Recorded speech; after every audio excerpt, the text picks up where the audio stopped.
Die because of his already bad lungs from previous health issues. His only other option, to become the first COVID patient to undergo a double lung transplant. It was a success. Borden is doing well. I'm extremely grateful. I feel way better than what I did. I've already surpassed what my lung capacity was before having the surgery. And it certainly saved your life, didn't it? Yes. And it's changed my life a lot. We've been doing all kinds of stuff since I got home, so they tend to like new dad because new dad can go outside and throw the ball around. And bless his heart. Since Borden's surgery, OSU Wexner has done several more lung transplants on patients who have had COVID, and they're evaluating several others. Now, former Amazon driver near Cincinnati hoping to reunite with a special piece of jewelry. Andrea Coe's necklace contains her father's ashes. She lost it while out on a delivery in northern Kentucky on Monday. She also ended up losing her job because she wanted to keep retracing her steps to find it. So, as soon as I lost that, my entire life kind of started going downhill slope. Lost my job.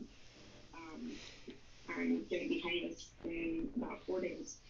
Coe is asking everyone along her delivery route from that day to check their doorbell cameras. She also says she understands that finding the necklace is a tall order, but she's not going to stop searching. Now to an update from a story we've been following for over 20 years. The Wiles family still fighting for justice after their son Robbie was scalded as a child by his mother's boyfriend. Robbie died last year, and his family wanted a headstone to honor him. They planned to use money the state owed them, but were denied. Tonight, Jesse Starkey shows us how their wish was finally granted.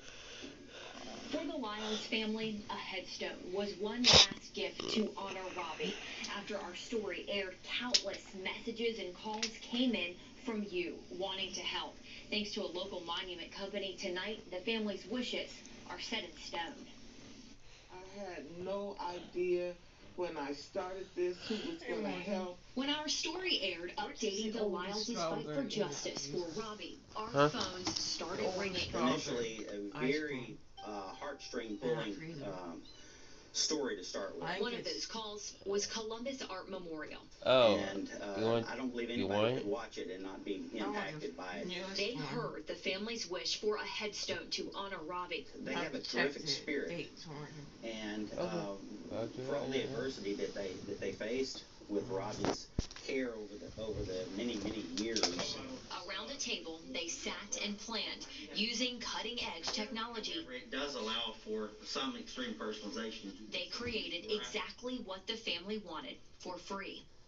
The relief of having a headstone for my son is more than words can be explained right now. Suffered in silence, gave out loud the words they want the world to know about Robbie. His father made him an organ donor, saving others. Even his organs was donated to help other life. Even if him going away, you're passing away.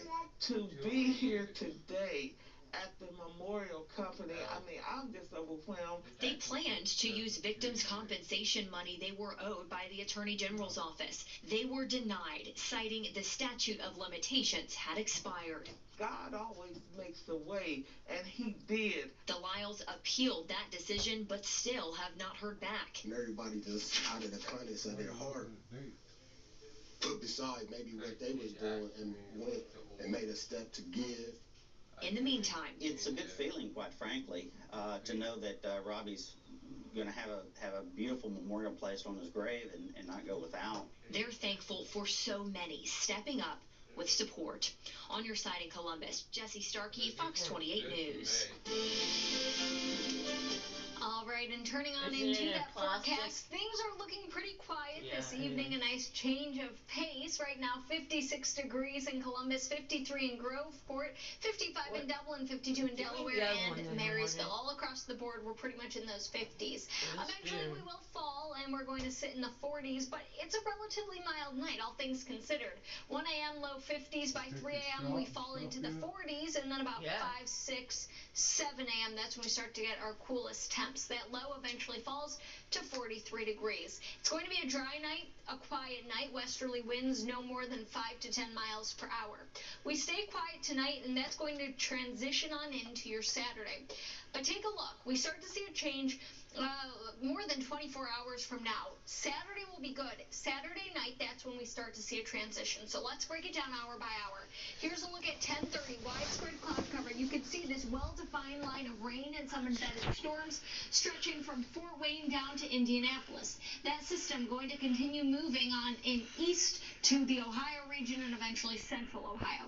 So timing it out, it looks like we'll start to see a little rain after midnight. Embedded storms in this rain and some heavier downpours between about 1 and 4 a.m. That's our pretty good window here. You can see some of those heavier downpours, but it's pretty quick passing, all things considered. Already by about 4, you could see most of it is out of the region. Some of our far eastern counties still seeing a little bit of rain. There's then this other wave behind it, just carrying some showers, not any thunderstorms, but if you do hear a rumble or two, we're expecting that tomorrow. As of now, not looking severe. The severe threat is south of the Ohio River.